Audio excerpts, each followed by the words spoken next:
Hello, this is Roger, Low Vision Product Manager here at HumanWare. In this video, I'd like to show you some of the new features that you'll find in Prodigy 1.4, and especially this video will focus on our new Prodigy AI Assistant. As you can see, I'm presently logged in to the carousel, and I'm going to navigate through the carousel to my Magnifier, which is where we've implemented the Prodigy AI Assistant. I'll click on Magnifier now.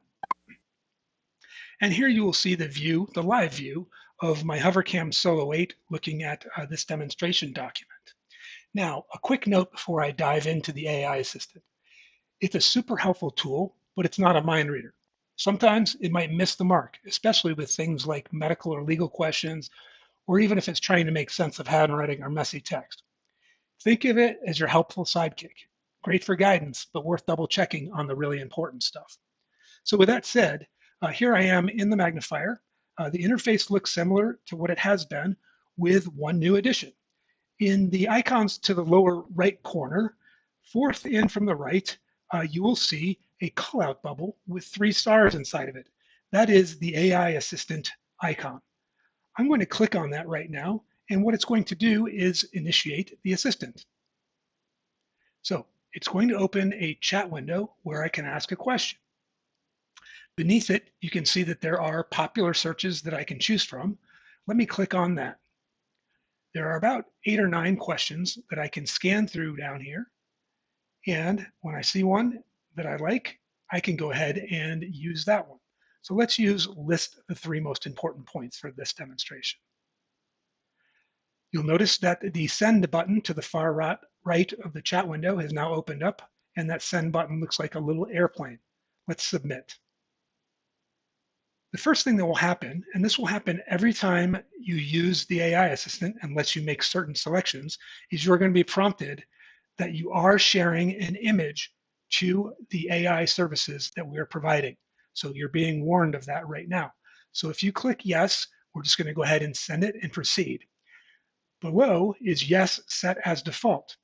If you select this, you won't be prompted with this question any longer. It will just assume each time you click that you intend to send that image to our services. The third option is to select no. In this case, the assistant will shut down. And the last option is to get some details about the Prodigy Assistant. Allow me to click there just so you can see the details. Prodigy Assistant is a feature that uses AI to help you understand what's in your image. When you choose to share an image, here's what you need to know. Prodigy Assistant looks at the I'll bring my toolbar back up and press the pause button. So Darius, my voice, would go on and read all of the details for you if you would like. To the far left, I'll click my back button and return to the Prodigy Assistant. For our demonstration today, I'm going to select yes just for this one time. We'll now send the question to our cloud services. most important points from the text. 1.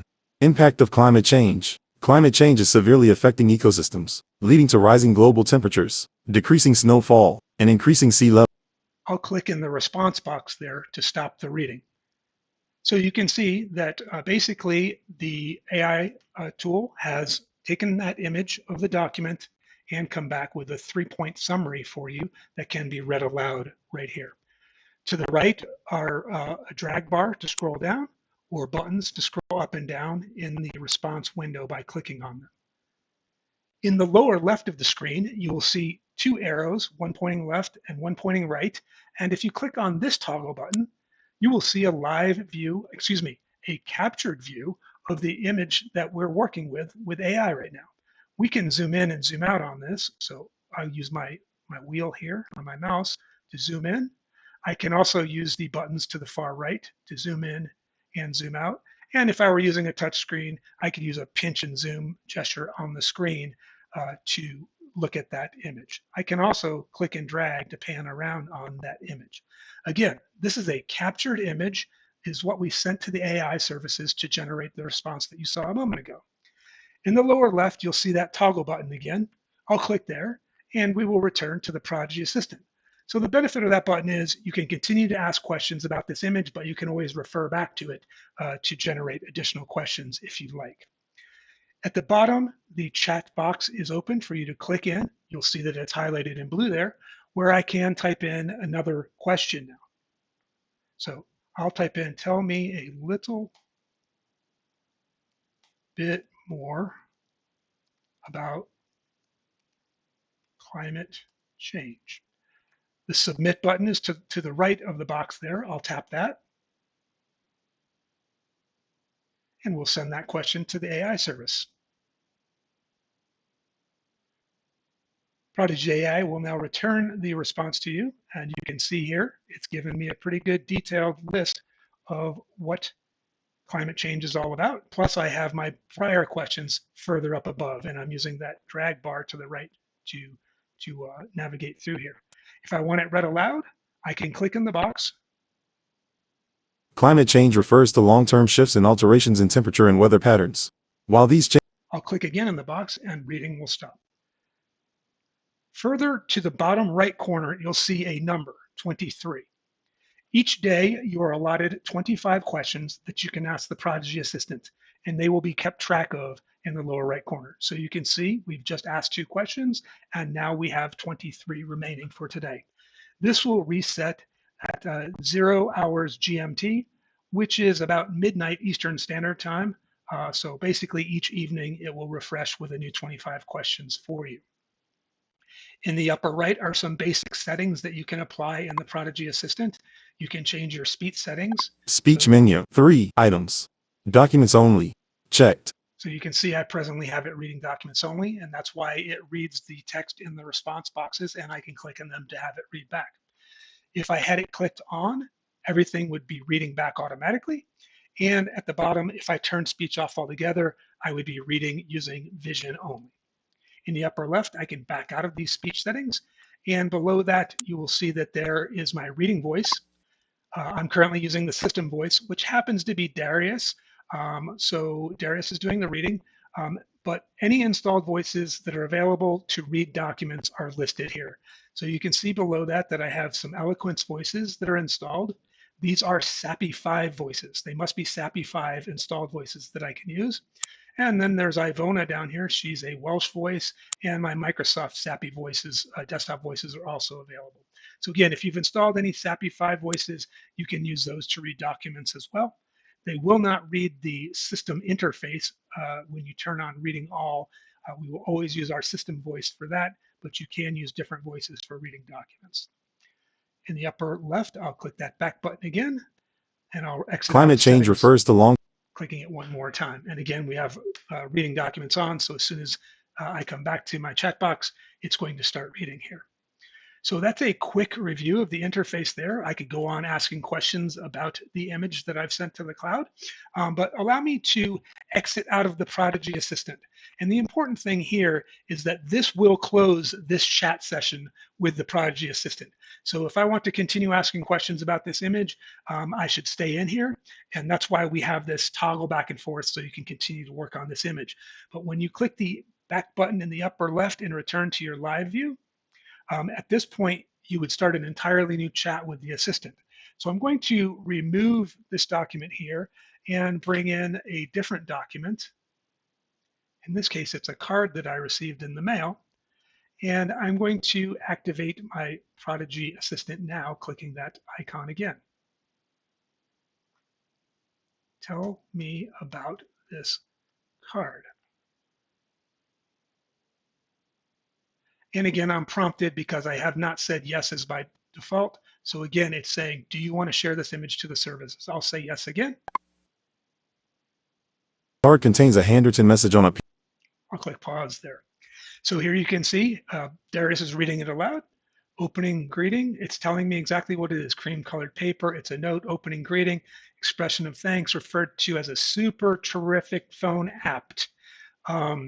So appreciation for a phone application or service. So you can see apt here and phone application. So it made a little mistake in recognizing apt there, but down here it clearly knows that it's an app. So go back to what I said before I started demonstrating that the artificial intelligence is not perfect. So you should always take it and double check what it gives back to you. In this case, I'm pretty aware that this was a card from a friend of mine. But again, bottom left, I can navigate back to it and I could zoom in on this And here I can see that her writing actually does look like it says apt. So I can see why the AI made a mistake there. Let's go back out here. And again, so it's very nice that it can recognize handwriting. So anything that I receive a card from my daughter, I can have it read back and things of this nature. Notice in the lower right, my question count is reduced by 1 now because I asked another question there. So again, give it a try. You can try it with math equations, try it with charts and graphs and tables and so forth, and push it to its limits to help you out with those things that you need to get done on a daily basis. I need to show one more thing about the Prodigy Assistant. So I'm going to, in the upper left, click the back button to close out this session of the Prodigy Assistant. And I'm going to click that back button one more time to return out to my carousel. Now, the reason that I'm doing this is because in some schools or organizations, artificial intelligence, may not be allowed. So I'm going to navigate through my carousel here to my settings, which is the 5th icon to the right here, and open this up. So I'll click on settings and I'll come down to the 3rd option, which is my system. And in here, the 4th option down is a feature lock that we've implemented as we've implemented the Prodigy AI Assistant tool. Let's click on feature lock. And here you can see that the feature lock is turned off by default and the Prodigy Assistant is unlocked by default. Again, as a teacher or a counselor or an IT coordinator, maybe I need to disable this functionality in a school and I don't want a student to have access to this or a worker to have access to it. So first I will click on Prodigy Assistant to toggle from unlocked to locked. And then I will toggle my feature lock from off to on. And it's just a simple click to do that. When I exit out of my feature lock, it's going to prompt me to add a password to this. So let's type in a password in the box here. I'll go simple for this example, Prodigy lock, and I'll send my password. Now it's important to note, I've just locked the feature. This feature lock does not take effect until I close and reopen Prodigy. So I'm going to do that now. I'll exit out of Prodigy here. I could have done it within my settings menu there, but I'll double click in my carousel header up here. I could do a double tap if I had a touchscreen. And we'll exit out of Prodigy altogether. Here's my Prodigy icon in the center of my screen. I'll double click on that and we will start Prodigy up again.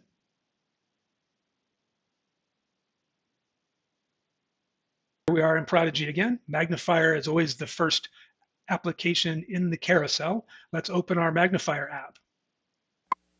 Remember that each app opens up similar to a Microsoft Word app. It's its own individual thing. Like Word, Excel, and PowerPoint are separate files, the magnifier, the distance application, books, and so forth are their own applications. So here I am in my live view again, and notice down here that my AI icon is grayed out. I'll click onto it, and I cannot get in to use my AI assistant right now. Everything else will work. I'm using the scroll wheel on my mouse now to zoom in on this document so you can see it. So the feature is now locked. Let's hit the back arrow here and exit out to the carousel. I'm going to go in the bottom left and scroll left, so it's only 2 clicks this time. And I'm going to go back into my settings again here just to show you how you unlock the feature. So 3rd option down again is system. We'll open that up. And 4th item down is feature lock. We'll navigate down to that. We'll open feature lock up, and now I'll be prompted for that password that I implemented just a few moments ago. I'll have to spell it correctly, Prodigy lock. I'll hit the submit button in the upper right there. And here you can see that it's on. So I'm going to toggle the lock off, and I'm going to toggle Prodigy Assistant to an unlocked setting. Now, you'll notice that there are only one feature that is currently lockable. Please use the feedback functionality that's found in Prodigy, or click the link in the description of this video to provide us feedback if there are other features that you think need to be locked inside of Prodigy. I'll quickly show where you can do that within Prodigy. So I'll back out using the arrow in the upper left corner, and within the help menu, which is one more to the right, it's the 6th of my apps. If I open the help there, you'll see that there is a feedback link there that I can click to open a feedback form that I can fill out to provide us some feedback on how Prodigy for Windows is working for us. So Please take advantage of that to let us know how Prodigy is working for you. It's the only way that we can continue to improve Prodigy and the functionalities that it offers to help you be productive and efficient in the things that you want to get done and to stay engaged with those reading tasks or the other things that you need to get done for school or work. Thanks for watching.